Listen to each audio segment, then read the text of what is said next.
The broadcast is now starting. All attendees are in listen-only mode. Well, good afternoon, everybody. It's a pleasure to have you here with us today. My name is Richard Schumacher. I'm the Director of Programs and Services for Lutheran Special Education Ministries, and along with me today is our Director of Special Education, Dr. Kara Bratton. Kara, you want to go ahead and say Hi. hello? Hi, everyone. And so as we get started, just a couple of things to keep in mind. We're going to have you muted throughout the duration of the webinar today. So if you have questions as we go through today, feel free to enter them into the chat feature. Kara is going to keep a pretty close eye on those. If it's a question that pertains to the topic that we're talking about, we may jump in and go ahead and respond to it at that time as we're on that topic. Otherwise, we'll go through the presentation portion and then take questions at the end. So we'll get through all your questions by the time we're done with the webinar here today. I guess we've got that, but to get us started here, Kara has established a poll for you. So Kara, if you want to go ahead and explain the poll and let people know how to go about answering that if they have not already. Yep. All right. So I'm going to launch a poll here just asking kind of how familiar you are with EANS, just so if everybody's a pro at this, we will skip over some things. And if we have to go back to the basics with some things, we will start there. So hopefully you are seeing a poll. If you can respond accordingly, then that will help us out. All right. So we'll go ahead and give you just a minute or two here to respond to the poll. And that'll give anybody else who might be coming on to the webinar here a chance to jump in as well. But we'll take just about a minute or so, and then we'll go ahead and get started. All right, so far we've got a pretty even split from very little, a little more than a little, enough to be dangerous, and more than a little dangerous. We have no pros, so I think that will mean that you and I are the pros for today, Rich. So I'm going to go ahead and close that, but yeah, pretty even split between 1 and 4. Okay, so we'll have to give Kara all the credit for coming up with the different categories on that poll there. Made it kind of exciting for everybody. But all right, we'll go ahead and get started, and I'll take a little bit of time to go through EANS and explain some of the things. So if you're closer to the pro than not, do apologize. I just want to make sure that everybody has a fairly good understanding of how the program works and how it works, especially in relation to LSCM and being able to work with learning loss and addressing those issues in your school. So as we begin, we'll just start off by talking a bit about the EANS grant. Last December, the Congress passed a bill allocating $2.75 billion to non-public schools to address issues related to COVID. And again, this money is exclusively available for non-public schools. We don't have to share it with our public school counterparts. It is designed for K through 12 schools. It cannot be used for early childhood centers, preschools, daycares, anything of that nature, just strictly in K to 8 buildings and in secondary 9 to 12 buildings. So if you're a principal using EANS funds, you can only count in terms of your enrollment, your K to 8 students. So no preschoolers or anybody else in your numbers. This is a grant, so this is as no strings attached as it can come. So you're not taking federal funds and as a result of that having to follow federal guidelines and all the rest of those scary things that oftentimes come with it. So if you're explaining this to your board or other leaders at your church and school, you can assure them that this isn't anything that's going to entangle you for years and years in any way with federal funding. The one thing about it that is, however, important, if you're familiar with using title funds and other federal funds, they are including the phrase about not having your instruction be secular, or it has to be secular, neutral, and non-ideological, which we will address here a little later on in the presentation today. But that's the one caveat that we do still have in place as far as the federal guidelines for being able to use these funds. So the money was allocated to this program back in December, and since that time, each of the 50 governors in the 50 states was given the opportunity to apply for this money. The deadline for that application was early February, extended out to late February, so we're past the deadline now. Every state should have applied, and again, I don't know of any states that did not apply for the money. Some applied right away, and others waited until the 11th hour. So it gives us a broad range of where states are at. Some states are very far into the program or into the process already. Indiana, for example, is one state that is pretty far advanced in comparison to other states. And then we've got states like Michigan, where I'm at today, where still kind of in the waiting game. And then any of the states that applied very late, like around the 22nd or so of February, you're still waiting for the feds to actually approve the grant request and to send the money to your state. So assuming that your governor has applied, each state SEA is going to administer the program. So your Department of Education or some department within will go ahead and take that information on. If you have questions about who your state SEA is, those types of things, definitely check with your Department of Education, check with your non-public school association, any of those groups, or your state ombudsman. Any of those folks will have that information for you. Hey, Rick. So, yeah. If I can interrupt you quickly with a question. I know I don't know the answer to this question. You might, or we might have to tell this gentleman we don't know the answer. Okay. He was told items purchased with EANS, if it was physical items, would become property of the SEA after September 2023. Is that correct? It is correct. The way the language is written, that anything you purchase is the property of the state. So if you go out and buy computers for your entire faculty, those computers will come with, I don't know if they have a sticker or whatever, but they will be the property of the SCA after the 30th of September in 2023.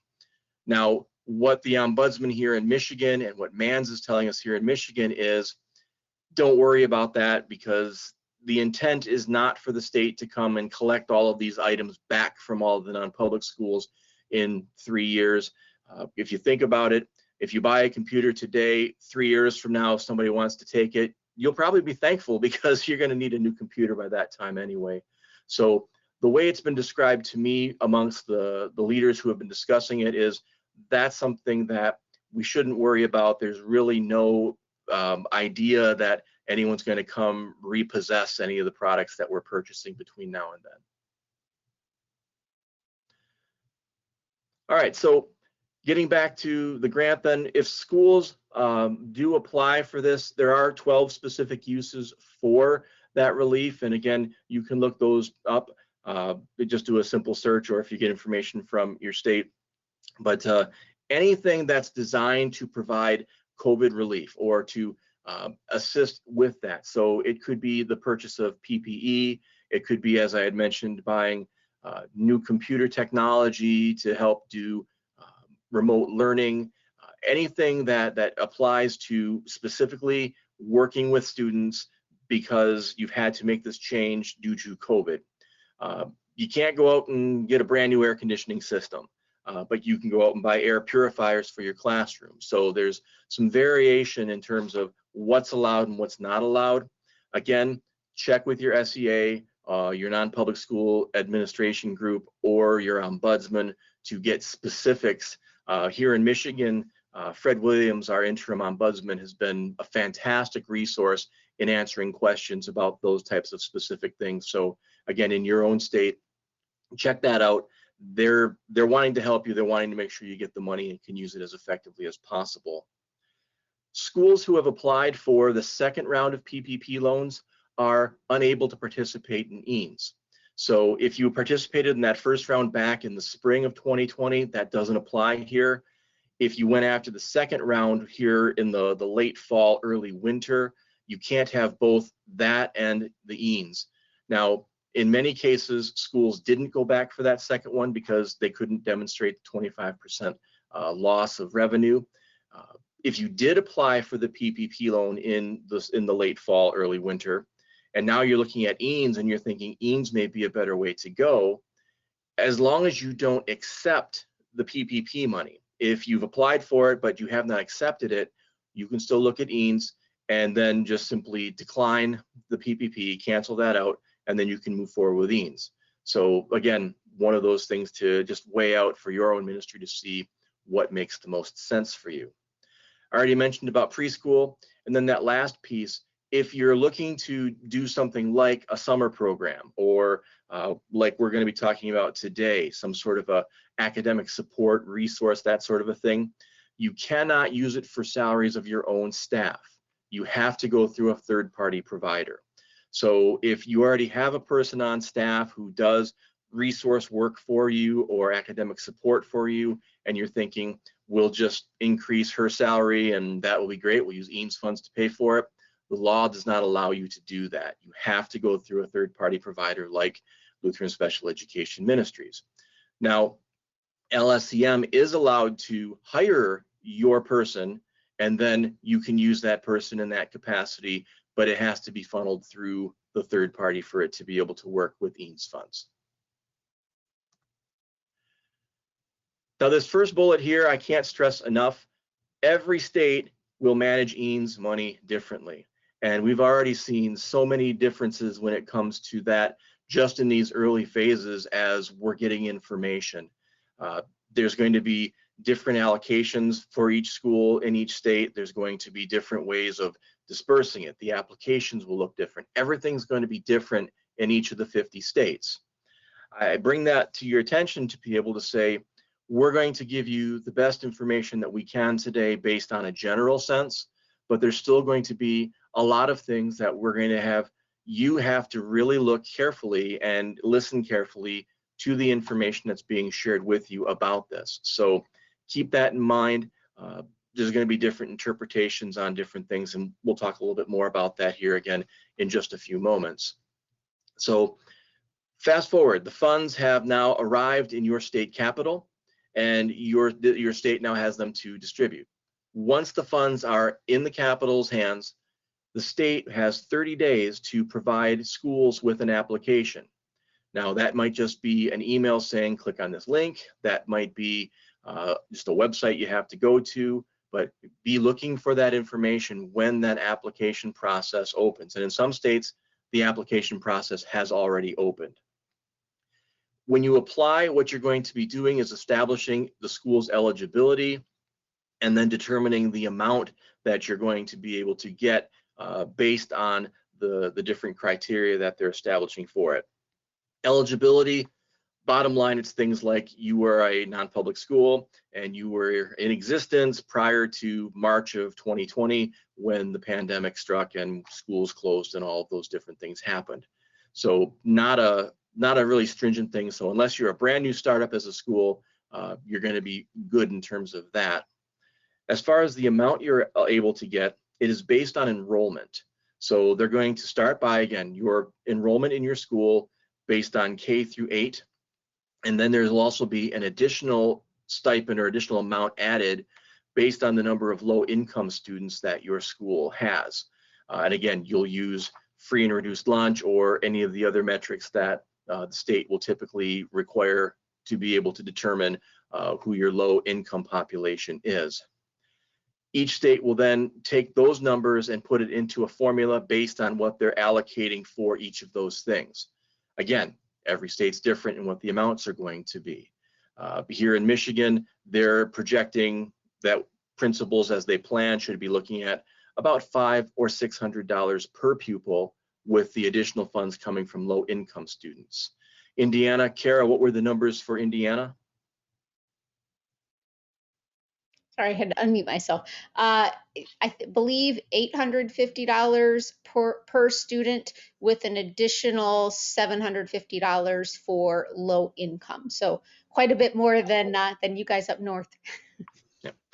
But again, based on a lot of different factors, and again, why the numbers are the way they are, that I don't have control over. all I can say is this: these are substantial funds. Based on your enrollment, based on your low income enrollment, this isn't a couple of $100 to go out and buy a tablet. You can do some pretty extensive things with these funds. So if any of your colleagues are hesitant to do this because I don't want to get entangled in something and want to mess with a lot of paperwork, a lot of hassle for little reward, the reward appears to be pretty substantial. So encourage others who are not so inclined to get involved in this to get involved in this. So you fill out that paperwork, submit it to the state. They then have a period of time that they can review to confirm that you're eligible to receive the funds. Once you get that confirmation, you then begin a process within your school to submit information to the state showing how you're going to use the funds. So you've got about a 6-month period of time to be able to submit to them, we plan on doing this with the funds. It'll cost this amount of money. And the important thing is, this is how it's going to help us based on a COVID issue. So you have to connect everything you submit to this was impacted by COVID. That's why we're asking for the funds to be used in this way. Once you have that submitted and the state reviews it and approves it, then those funds are obligated to your school. So say, for example, you do decide to partner with LSEM and you choose to go for a program that's going to cost $24,000. You submit that to the state and say, this is what we're going to do, and $24,000 is the cost.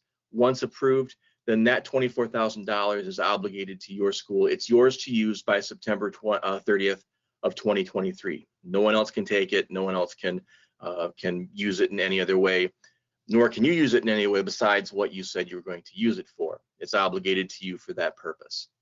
And again, you have until 2023 to submit these invoices to the state and then get reimbursed by the state. There's some question as to how the reimbursements are going to work. Again, each state being a little bit different, but anticipate submitting an invoice and then in short order having that invoice returned with payment back to the school, and then you can turn around and pay whichever company or agency you're working with to complete that purchase for that item or that service. Rich, another question came in. Is allocation determined after all private schools in the state apply? I believe the allocations are before the schools apply, but maybe you can answer that better. Once the state knows what your enrollment is and what your low income enrollment is, they can make a determination of how much your school is going to receive. Now, in Michigan, what they've said is, once the monies have been allocated, any unused funds, the Michigan Association of Non-Public Schools is going to be able to go back to the schools and say, this many millions of dollars were not used by schools because other schools didn't apply, didn't request their funds. At that point, they're going to make those funds available to schools to, again, submit more ideas to be able to use them. So what they're encouraging principals is, if you have an allocation, say your school's allocated $100,000, have about $125,000, $130,000, $150,000 worth of stuff ready to go. So that way, if you get that email at the end saying we still have money, go ahead and submit more, you're ready to do so. Now, again, that's what Michigan's doing. According to the law, what they're saying is that any unused funds will then go back to the governor, and they're going to be able to use those funds for their discretion. So it's designed as a use it or lose it sort of proposition. And again, here in Michigan, the governor's office has told the Non-Public Schools Association, we want these schools to have these funds, so they're not looking to get them back and use them for other purposes. I don't know what the other 49 states in the union are thinking or how that might work. So you know your state government better than I do. So just assume that that money needs to be allocated in that amount of time. It's not based on anybody else. So once your numbers are established, they'll tell you how much you're able to get, and then you work with that piece. But have a couple of extra ideas on the back burner just in case your state does manage it the way Michigan has indicated they're going to. Couple other questions really quickly. I believe the answer to this question is another case of different states can handle this a little bit differently. But the question is, I've received an email from our public school that they are partnering with the state through the LEA, like happened with ESSER. You're making it sound as if though we apply directly through the state. Can you clarify? So again, I believe that's going to be, states can kind of determine that as they would like to. That might be a difference, but I don't know if you have any different information on that. No, I would have to say the same. Do we know what state this is? I don't. If Arizona. Arizona. All right. I can do a little bit of investigating into Arizona to see how that process will work, so I can offer some other advice or some help with that. But again, check with the non-public schools out there to see if that's in fact the case. From what I've been told, the public school has their own relief fund that's being established for them, and that most states are going to be doing this separately, where the non-publics operate with their own pot and the public schools operate with their own pot. Arizona may be running it a little bit differently, but we'll both look into that and see if we can't determine exactly how that process will work. Okay, then one other comment was that Oklahoma apparently is determining those allocations after the applications are received. So again, another case of every state might do things a little bit differently. Someone else in Arizona said the law requires the LEA not to be involved. The SEA is the sole source for EANS. So again, probably something to check with in Arizona. Yep, that's consistent with what I've heard in other states, and even with Oklahoma, that makes sense because they know what the bigger allocations are, but until you submit what your enrollment numbers are, then they can't really determine what that is. Perhaps in some states where those numbers were out in advance, they based it on reporting that the school had previously done. So that might save a step in terms of the application process for those principals. So if you're in one of those states, then maybe you got saved a step in the process. All right. So how this works then in terms of working with a third-party provider, Lutheran Special Education Ministries, as you know, is an organization that provides academic support to students in Lutheran schools. So instead of doing a poll to see, well, how many of you know about us, I just thought I would take you through a brief introduction to our ministry. We are a recognized service organization of the LCMS. So that means that the church recognizes us in the work that we do. It allows us the opportunity to extend calls to rostered workers, for example, and have a pretty good place within Synod to be able to support our schools. We are a 501c3 nonprofit. This is important, I think, because there are a number of organizations out there who are for-profit organizations who are going to talk about ways that they too can provide similar services to LSEM. One of which I was on a presentation here in Michigan. They were very proud of the fact that they kept their profit margins to a minimum. 15 to 26% profit margins was what they claimed, and that was great. We're nonprofit, so our purpose is to keep our costs as absolutely low as possible so we can benefit our schools with the most amount of bang for their buck, but also having that full understanding of we're going to provide you with a quality person and quality service. Now, there are other groups around the country that provide similar services to us. And again, if you're in the St. Louis area, LACE Specialized Education is a group that works very similar with us in that region. Journey's Lutheran School up in Milwaukee is also similar. But the difference is between us and those two ministries is that we're the only one that can provide services that are equipped to provide services nationally. In fact, internationally. We have a program with Concordia International School in Hanoi, Vietnam. So we're pretty inventive in terms of being able to be in lots of places and support this ministry really anywhere in the country. And as we'll show on the next slide, we do have a pretty good foothold across the country to be able to support our schools. We're designed to align with your ministry and mission. Now, again, the requirement for this grant is for us to provide secular, neutral, and non-ideological instruction. And if you look in our resource rooms, you will see that we are teaching math, we are teaching reading, language arts, we are building skills, and we are supporting the academics of those students in those capacities. We don't teach religion, we don't teach theology.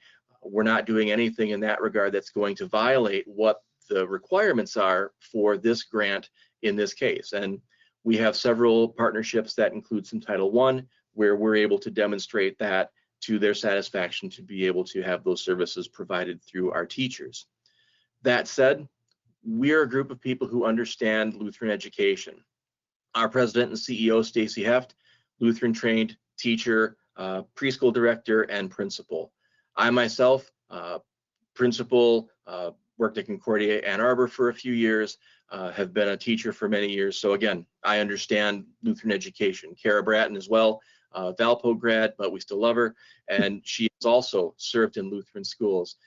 If there's any other Valpo grads in there, you can shout out to Kara. But we do understand Lutheran education because we're Lutheran educators. And so our heart is in what you guys do on a day-to-day basis. And we're also of the same mind that we want to meet the needs of our students in the same way that you do. And so we work to make sure that our program meets your unique needs. So of all of our programs, no two are identical. Every program we have is different because the school's needs are different. And our focus is to individualize and target remediation for underlying deficits and learning loss. Again, not a cookie cutter curriculum like some of our counterparts might offer you, not a one size fits all type of approach. We've got a wide range of resources, and we use the people that we have and the leadership that we have to work together to establish what's best for your school. And as you can see, 71 partnerships in 15 states. We work in 14 different LCMS districts, including that international school that I mentioned in Hanoi. And we have a network of 70 teachers that we oversee on school staffs and in churches across the country who are providing these types of supports to our teachers and to our students every day. So how does LSCM connect with EANS? As I had said earlier, there are 12 different bullets, 12 different criteria that can be used to purchase things or pay for things with EANS funds.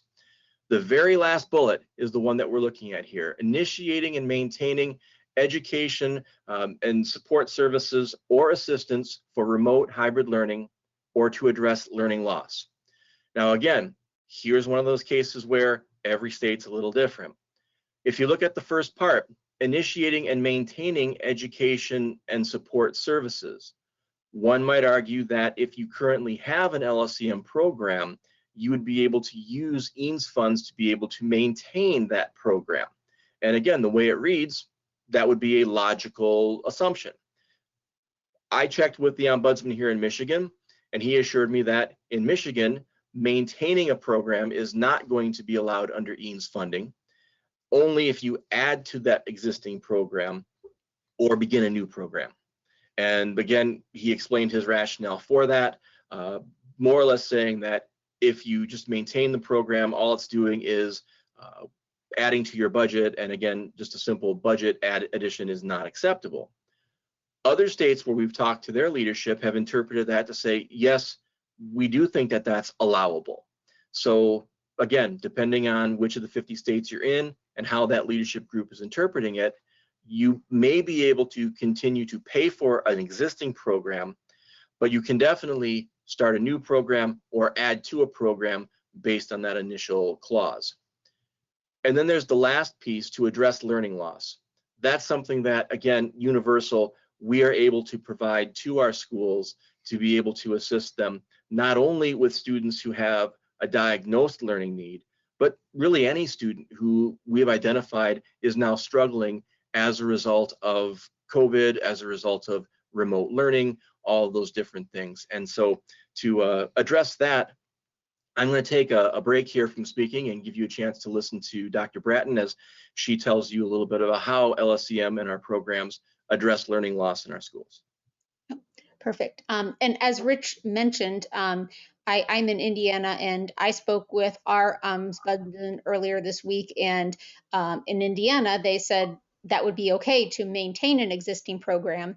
Again, the language in the application just has to reflect not just that we're providing special education, but how is this service addressing learning loss? So if you do already have an LSEM program, or if you're looking to start one or enhance one, that's just where we would want that language to focus, that it's not just supporting students with diagnosed needs, but it really is addressing learning loss. So how our teacher would be doing that are some of the ways that your teachers, if you have an LSEM teacher, might already be doing that.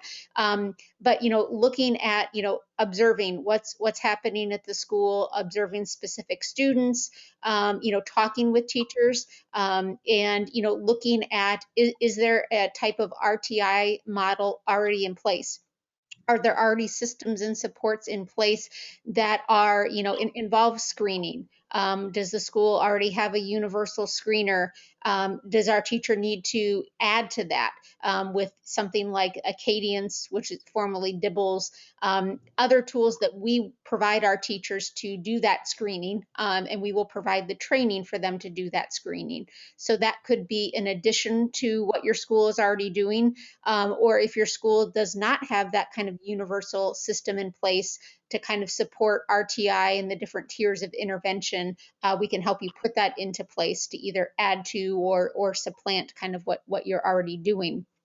So, for instance, if your school is already doing like NWEA assessments 3 times a year, our teacher might come in and do some Acadience testing, talk with the teachers, meet with you if you're an administrator, to say, okay, let's look at what does this show us in terms of learning loss. Let's compare data points. Do we see that there was learning loss for some students in particular, from one year to the next or one time period to the next? And then obviously those would be students that our teachers would want to, target interventions for. So there again, it's going to be very customized, very personalized to what's happening at your school. What processes do you already have in place that maybe are working well? We don't want to disrupt that. But if there's room for improvement in some of those, or if you want suggestions for how that might look and how our teachers could add to that, then our teachers are trained, and we provide them with the resources, the testing materials, and the training to do that. Along with that, monitoring progress. That's obviously one of the huge things this year. We might see students who have experienced that learning loss, and they don't necessarily need to be diagnosed as having a learning disability. It's just more the nature of what's happened over the last year. But our teacher would be able to monitor progress so that, hey, when that student is making the improvements we want to see, they maybe don't need that support. They maybe don't need those interventions anymore. So that's going to be a huge part of addressing the learning loss, is not just putting them in an intervention or two and keeping them there, but we want to see them kind of cycle through. And then as that goes on throughout the year, our teachers can work with other kids that maybe are showing some backslide a little bit, or they're showing they need support in a different area. So then our teacher is in charge of developing those interventions, or working with the classroom teachers to see if accommodations are needed. Are there some things that would help the student in the classroom to make that connection between the intervention being provided and the classroom instruction? We want to see that be a strong connection, not just two totally separate things happening in the classroom. That's not going to help the child with their learning loss if there's a disconnect between the intervention and classroom instruction. So how those things work together. And so our teachers, collaborate with the teachers in your building, and also provide that liaison to the public school. If there is a child, that providing intervention, ongoing support, and it seems like this is more than COVID learning loss, that there may be something else going on here, then our teachers kind of know when to make that call to talk with the public school about a possible evaluation. So it's not an either or type of situation. Our teachers can, still work with the special ed side of things, in addition to the learning loss. And then, finally, too, our teachers, we are huge on this about maintaining documentation and paperwork. So again, that documentation of what did we do? How did we determine that these were the students who needed additional support, and then what progress those students made. So we are fully equipped with the paperwork, and again, provide training with our teachers on our expectations for what we document and how we document that. So that doesn't become a responsibility of you at the school. If you're a school leader or administrator, that would be our teacher's responsibility to keep that individual student documentation.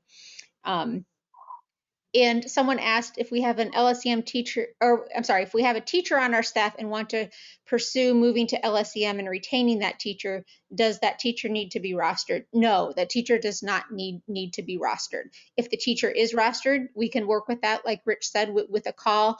But the majority of the teachers we have working for LSEM are not currently rostered. So either or would be fine. If they do have to have a certification, that's kind of our bare minimum standard. They have to be a certified teacher. And then someone else asked a copy of the presentation available. Yes, the recording will be emailed out to everybody. I think tomorrow you'll automatically be sent a copy, and we can email the PowerPoint out as well. And I think we're going to put the PowerPoint on our website. So that's another place to check. Kara, before we move on to the next slide, a lot of this talking about the elementary school side of things. I know we've got some high school administrators on the call today as well. Just talk about how some of these things might look in a 9 to 12 as opposed to a K to 8. Yeah, thank you, because I was going to mention that and just kind of got going and talking. But yeah. So, high school is obviously going to look a little bit differently because there again, our teacher will work within the structure that maybe is already there at the high school level, but also see if the high school doesn't have some of these things established to, identify students that, again, not with a disability, but identify students that maybe have experienced a little more learning loss than others, and where those gaps are at that high school level. Our teacher can still, work and say what's the best way to support those students. I know a number of our schools in Michigan and Indiana have more, no matter what they call it, but kind of like a structured study hall type approach. Where maybe there's time in that student schedule that they're in a study hall. Well, if our teacher is involved in that, then that study hall could be a time where that targeted support is given. And it's not just homework completion, but our teacher could provide some specific interventions that targets those learning loss. So high school might have to look a little bit differently, especially depending on what structures already are in place or aren't in place. But our teacher will kind of, again, go about this the same way, figuring out the best way to provide the intervention, look at where those gaps are, and then what is the best way within that high school structure to provide that support and maintain the documentation as well. Just the same for the K to 8. Great, thanks. Then outside of the learning loss, those of you on the call that already have an LSEM teacher, this again might be information you've seen demonstrated in your building. But if you are starting an LSEM program or expanding it, we also don't want you to think that we wouldn't be performing our typical resource room services as well. So the learning loss is obviously what we need for the EANS funding, but our teachers, will work with the students who are identified with disabilities already. And so that resource room, the way we're structured, that could be as little as a half a day a week, all the way to full-time or even multiple teachers in the building if your needs are that you need more than one teacher. Our partnership agreements are flexible that way, so we can provide a little bit of support as it meets your budget, or full-time plus support. As I mentioned, our teachers are all qualified. They are all certified. We've had a number of wonderful people who have applied and wanted to work for us, and they don't have this certification. And we've had to say, unfortunately, we can't hire anyone but a certified teacher. If the teacher is moving certifications from one state to another, we talk with the principal, make sure that's not going to impact accreditation in any way, but we can work with that. But it does have to be, you're getting a certified teacher with us. Those teachers, we don't dictate how they provide those services. We really want the teacher working with the administrator at the school to figure out what is the best way for that to happen. Is that, a more pull-out model where there's a classroom that, small groups of students or one-on-one, those students are being taken to get that additional support? Is it better if the teacher goes into the classroom, provides that support in a small group in the classroom, or is there to circulate? Or if it's, more than a half-time program, and say it is a student who is identified with some kind of disability where they need very, very targeted and very, very intense support, and they need a totally separate class. We try to minimize that as much as possible, just for the best thing for the child. But our teachers can provide direct instruction in that way too. So again, we're flexible. Our teachers are flexible. We want our teachers working with the school and the administration to figure out that best thing there.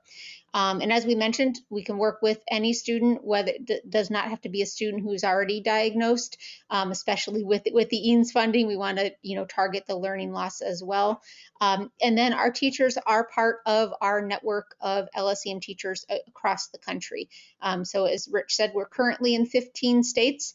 I have a feeling if you talk to us in August and September, we're going to be in more than 15 states with EANS funding. But all of those teachers, we connect together so that they have each other for resources, so they aren't just the one special education teacher on an island in the middle of a state with no other Lutheran special education, teachers available. We always have them available, and they've connected a lot via Zoom, especially this year when they can't meet in person as easily, but in areas where they can meet in person, our LSEM teachers do meet a couple times a year in person. So again, there is that network of support. It's not just the individual teacher. All right. So as we continue on, I'll take over here. Consultative services, something else that we can provide utilizing EANS funds as well. Say your school just doesn't have the funding to be able to bring in a person on a daily basis or weekly basis, but you'd like to still have that ability to connect with us. We can work with your school to provide consultation services. And also in some cases where, say we have a school who wants the program, needs that support, but they're in a remote part of the world where there just simply aren't any teachers. We've got a couple of situations where, again, we've had programs in a very small town and it's a part-time program, so finding a teacher to be able to come in and man it has been problematic. Well, one of the things that we've learned through this pandemic is the ability to use virtual resources, and so we could construct a coaching setup where one of our certified teachers can provide a set amount of time to the school to be able to work either with teachers in a coaching manner or even working with some students in a remote sense, again, similar to some of the virtual instruction we've had to do with COVID quarantines and those types of things. So we have some creative solutions to be able to solve even some of those problems if the school is looking for something even smaller than having a person on site 1/2 day a week. And again, these supports can be an ongoing thing, or it can be just a one-time sort of a structure depending on the need. And it's designed for both teachers and administrators. So if you're looking for assistance or guidance on different practices, overviewing your special education needs, or again, your students with learning loss, or your teachers are just struggling with approaches, reach out to us. We can work out some arrangements to be able to provide that assistance. And then, of course, professional development. If you're looking for topics to speak at a local conference that you're doing, it could be just your own staff on a Monday afternoon faculty meeting. We have a wide range of topics. We can do these either in a live or a webinar format. Again, we have the capabilities to be able to do that. If Kara or I are traveling, think back to the days when we used to travel. When that happens again, if we're in your area, we're more than happy to schedule it so that we can provide these types of conferences or these types of meetings to be able to help your staff to grow and to improve in what they're doing. And again, we can tailor it for groups of any size depending on the need that you've got. One thing, just to again connect us back to EANS, if you are going to use EANS funds and you're wanting to invite multiple schools, that can get a little bit messy in terms of who you're allowed to spend those funds on. So there may have to be a fund sharing thing amongst the different schools to be able to do that. So again, just something to keep in mind if that's a route that schools in your area are considering. Might be something just to bear in mind when you're going through an application process. So if you're looking to contract to partner with LSEM using the EANS funds, here's kind of how the process will be able to work. Again, we're assured that new programming and any additional tenths will be able to go through. If there are questions or concerns about LSEM, just based on our name, being Lutheran and a ministry, and are we able to maintain that secular, neutral, and non-ideological instruction base, let us know. We can certainly provide the information to the state SEA, let them know who we are, how we work, what we do, and hopefully alleviate any concerns that they might have. If it's current programming that you're looking to pay for, again, that's going to be something to check with your state leadership to see if that's something that you're going to be allowed to do. Now, one thing that we are also doing, and I want to point out, because the funding extends through September of 2023, you do have the opportunity to allocate some of your funds to be able to partner with LSCM for multiple years. Typically, our contracts are on a one-year cycle, but what we are doing in this case, because the funds are available for multiple years, if you're looking to add to your program or start a program over the next couple of years, then we can establish a partnership that's going to give you the opportunity to lock down that programming for both the 21-22 school year and the 22-23 school year. So we would just discuss how we want that contract set up. We would write the partnership agreement to reflect those specific hours and that specific rate, and then set that up separate. So if you have a school that has a half-time program and you want to increase it to a full-time program, we would give you a contract for the half-time that you're going to bill to the state, and we can do that over 2 years. And then we'll give you a separate contract that we're going to have for the school, which you would then pay for using obviously school funds, or if you're going through title or grants or any other approaches that you take with it. So we'll work together with you, but if your intent is to be able to offer this multi-year because the funds are available, we're flexible and able to work with you to make that happen.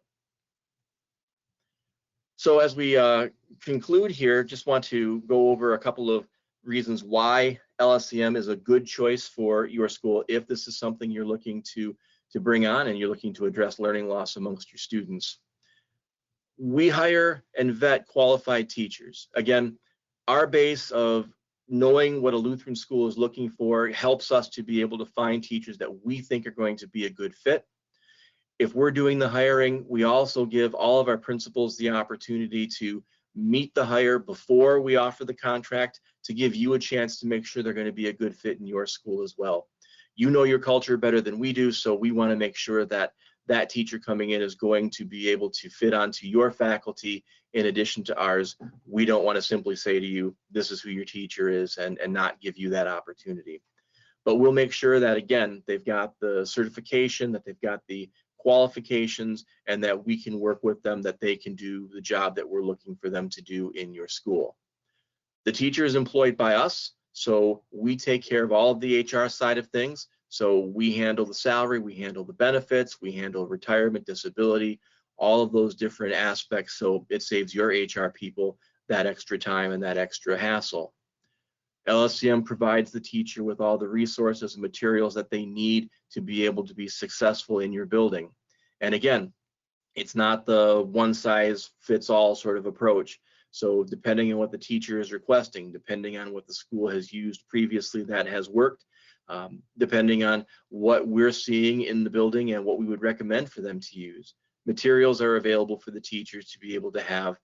We make them available to them on request, and we provide them to the teachers to be able to use so that way they can be successful.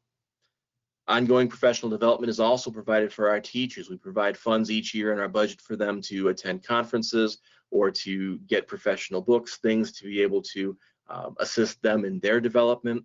We also offer a conference for our teachers biannually where they can learn from nationally known speakers and get more information on topics that are relevant in our Lutheran schools. We provide an extra level of protection for your school because it's an LSEM program. If there's ever a question or a challenge, we step up and will explain and defend in those cases. So again, the paperwork, documentation, we handle all of those things to make sure that everything is on file, secure, and safe as possible for your school.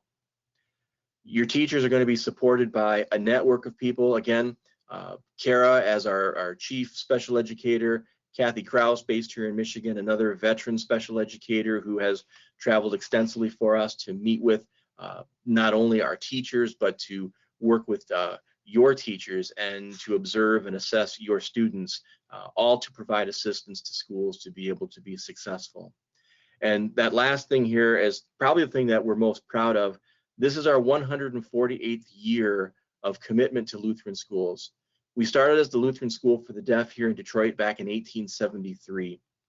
We adapted our ministry in the 70s to be able to go to this current form of not having a single building, but to be in multiple buildings, and not to be working simply with hearing impaired students, but to be working with students with many different learning challenges. So that way we could be most effective in meeting the needs of our students and our schools, so that as a Lutheran school, you can have the opportunity to have students who need additional support, but still be in your school to be able to get all of the benefits of being in a Lutheran school, which is what their families want. And so we're very pleased to be able to work with you to be able to provide the academic support they need to be able to remain in your schools. Rich, as Kara had mentioned, all the information, the recording of today's webinar is going to be provided. You're going to get an email probably tomorrow with all that information, the link to it to be able to watch it, so you can share it with anybody else within your ministry or in other ministries.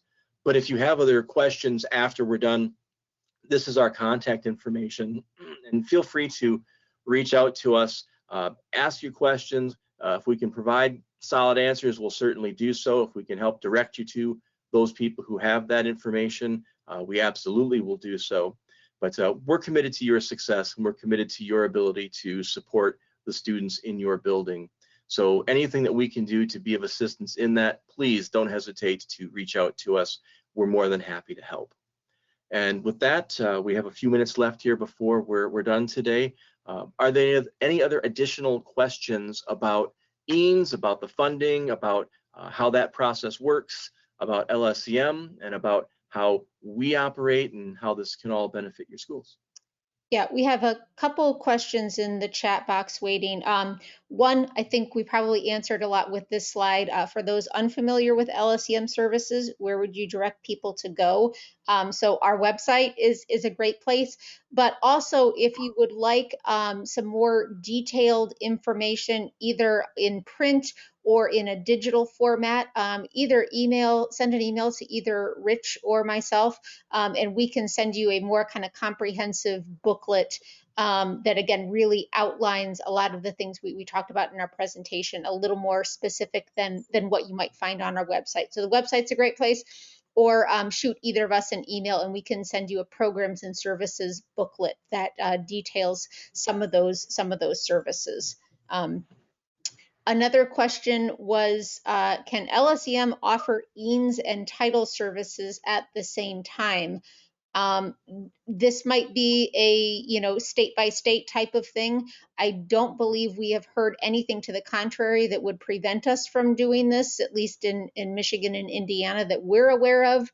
I don't know, Rich, do you have any other information about that? shouldn't be any sort of a conflict with that. Again, if you think about it, if someplace Lutheran school were to use their EANS funds to purchase air purifiers or computers, they're still going to be able to utilize Title I funds for their students who qualify for it.